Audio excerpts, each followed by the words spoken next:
আজকের এই ভিডিওতে আপনারা শুনবেন ধনুরাশি পূর্বাষাঢ়া নক্ষত্রের কর্মজীবন কেমন হয়। বৈদিক জ্যোতিষশাস্ত্র অনুযায়ী পূর্বাষাঢ়া নক্ষত্র হল অদম্য সাহস, উচ্চাকাঙ্ক্ষা এবং বিজয়ের প্রতীক।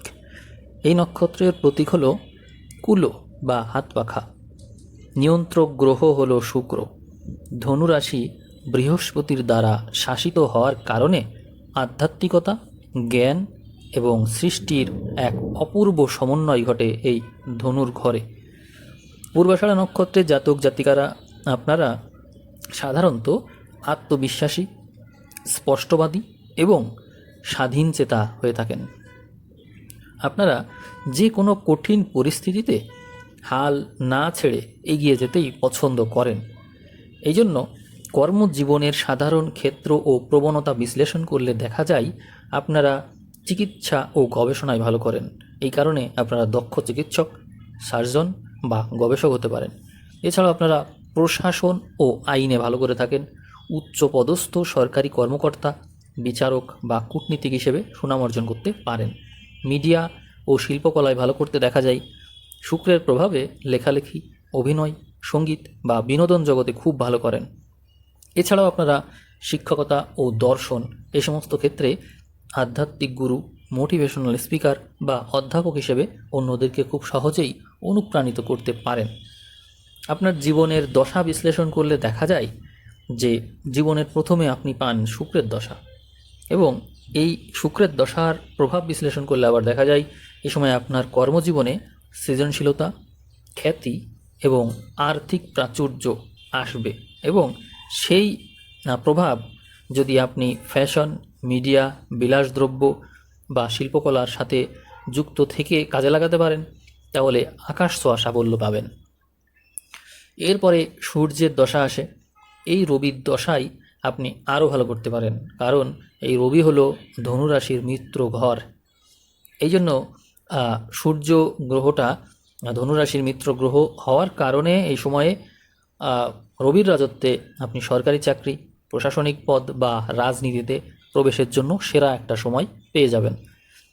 এই রবির দশায় আপনি সম্মান এবং ক্ষমতা অর্জন করতে পারবেন অতি সহজেই। রবির পরে পেয়ে যাবেন চন্দ্রের দশা।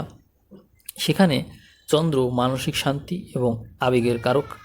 এই সময়ে আপনার কর্মজীবনে আসবে স্থিরতা, বিশেষ করে জল বা তরল জাতীয় ব্যবসা, আমদানি রপ্তানি বা নার্সিং পেশায় বেশ উন্নতি করতে পারবেন আপনি। মঙ্গলের দশায় দেখবেন সাহস এবং কর্মশক্তি বৃদ্ধি পাবে প্রচুর পরিমাণে। এই দশায় আপনার মাঝে ঝুঁকি নেওয়ার প্রবণতা অবশ্যই বাড়বে। রিয়েল এস্টেট, ডিফেন্স, সেনাবাহিনী, পুলিশ বা ইঞ্জিনিয়ারিং পেশায় যুক্ত ব্যক্তিদের জন্য এই সময়টা খুব খুব ভালো। এই মঙ্গলের দশা পার হতে না হতেই চলে আসবে রাহুর দশা। রাহু আপনাকে অত্যন্ত উচ্চাকাঙ্ক্ষী করে তুলবে। এই দশায় আপনি প্রযুক্তি ব্যবহার, বহুজাতিক কোম্পানি বা নতুন কোনো অ্যাডভেঞ্চারমূলক ব্যবসায় সাফল্য পেতে পারবেন। তবে হঠকারী সিদ্ধান্ত নেওয়া থেকে অবশ্যই বিরত থাকতে হবে। রাহুর দশার পরে পাবেন বৃহস্পতির দশা। বৃহস্পতি আপনার রাশির অধিপতি এবং সেই কারণে এই সময়টা হবে আপনার জন্য জ্ঞানের বিকাশকারক একটা সময়। অবশ্যই জ্ঞানের বিকাশ আপনি ঘটাতে পারবেন। সেই কারণে আপনি শিক্ষকতা, আইন, ব্যাংকিং বা উচ্চ পরামর্শদাতা হিসেবে সর্বোচ্চ শিখরে পৌঁছাতে পারবেন।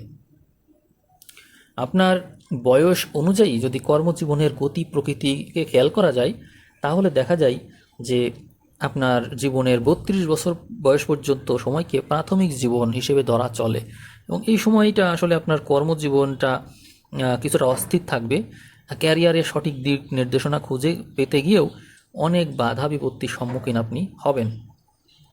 এরপরে 30-এর পর থেকে মোটামুটি 33 থেকে 50 এই সময়টাকে আমরা মধ্য বয়স বা মধ্য জীবন হিসেবে ধরে নিতে পারি। এই পর্যায়টা হচ্ছে আপনার জীবনের টার্নিং পয়েন্ট।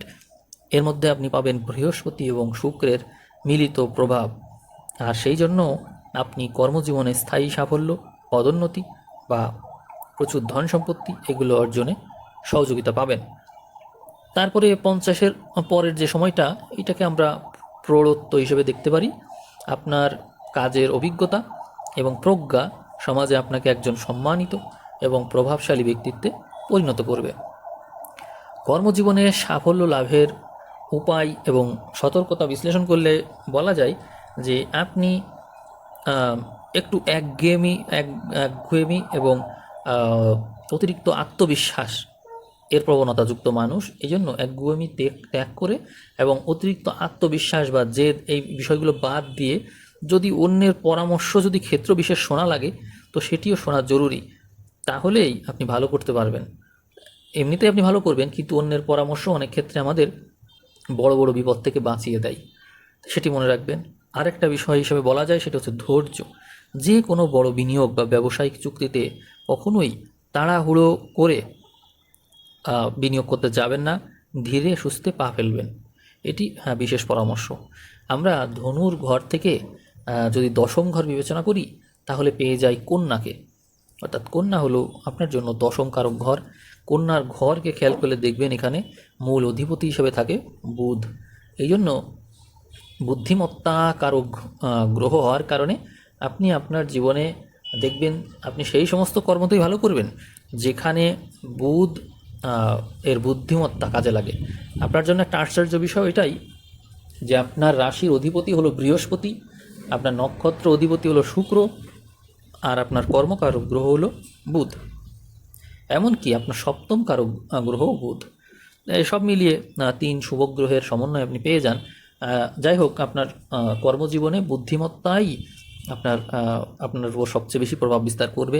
তো সেই ক্ষেত্রে মনে রাখবেন যে শিক্ষকতা, পরামর্শ, কনসালটেশন, জ্ঞান দান করা বা কোনো কিছু বিতরণ করা, যা যতই দান করি বিতরণ করি কমে না, এই ধরনের প্রবণতা যুক্ত, যা কালপুরুষের ষষ্ঠ ঘর ওই কন্যা।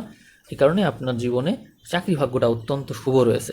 তবে সার্ভিস লাইফে আপনি সহজেই ভালো করতে পারবেন, এরকমই কিন্তু সৌভাগ্যযুক্ত ব্যক্তি আপনি। তবে কন্যার বৈশিষ্ট্যটাকে মেনটেন করা উচিত। কন্যার মধ্যে যে কৌমার্য আছে, কর্মক্ষেত্রে আপনার এরকম একমুখিতা, যদিও দ্বৈততা রয়েছে, অর্থাৎ আপনি মাল্টিটাস্কিং এর অ্যাবিলিটি যুক্ত, একসাথে একাধিক কাজ করতে পারেন আপনি, কিন্তু লেগে থাকা, সৎ থাকা, নিজের কাজের নিজের দায়িত্বের প্রতি সৎ থাকার যে প্রবণতা, এটি আপনার মধ্যে যত বেশি থাকবে আপনি ততই ভালো করবেন। এই কথাগুলো অবশ্যই মনে রাখবেন।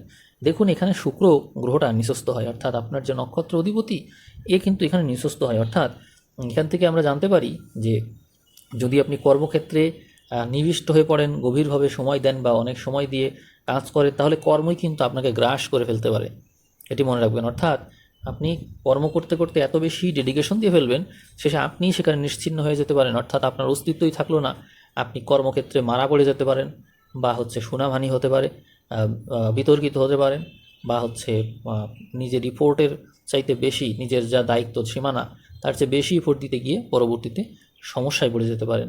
মনে রাখবেন, কর্মক্ষেত্র, ফ্যামিলি, অর্থাৎ কর্মক্ষেত্রকে কর্মক্ষেত্রেই রেখে আসতে হবে, ফ্যামিলি পর্যন্ত তা বয়ে নিয়ে আসবেন না। কর্মক্ষেত্রের কোনো ঘটনা ফ্যামিলিতে শেয়ার না করাই ভালো, এই বিষয়টা মনে রাখবেন। না হলে কিন্তু আপনাকে এই কর্মক্ষেত্র থেকে উৎপন্ন দুঃখ পরবর্তীতে ভোগ করতে হতে পারে। এখন আমি যে বিষয় নিয়ে আলোচনা করলাম এতক্ষণ, এই ভিডিওটা আপনারা পেয়েছেন। এর আগে আমি যে ভিডিও দিয়েছিলাম, সে ভিডিওটা ছিল আপনাদের সম্পর্কে কি বলেছেন কিরো। সেই কিরোর ভিডিওটা বেশ জনপ্রিয় হয়েছে আপনাদের কাছে, আপনারা খুব পছন্দ করেছেন, 5000 ভিউ ক্রস করেছে। এই কারণেই কিন্তু আপনারা নতুন এই কর্মজীবনের ভিডিওটা পেলেন। এখন এই কর্মজীবনের ভিডিওর ভিউ যদি আবারও 5000 ক্রস করে, আপনারা আরও নতুন আর একটা ভিডিও পাবেন। তো ভিডিওর বিষয়টা কেমন লাগলো কমেন্টে জানাতে পারেন, নিজেদের মতামত রাখতে পারেন, বা কোনো বিষয় সম্পর্কে আপনারা স্পেসিফিক ভিডিও চাচ্ছেন কিনা সেই বিষয়টা উল্লেখ করলেও আমি তার উপর ভিডিও দিতে পারবো। সবাইকে অসংখ্য ধন্যবাদ জানিয়ে আমি তাহলে আজকের ভিডিও এখানে শেষ করলাম। সবাই ভালো থাকবেন, ধন্যবাদ।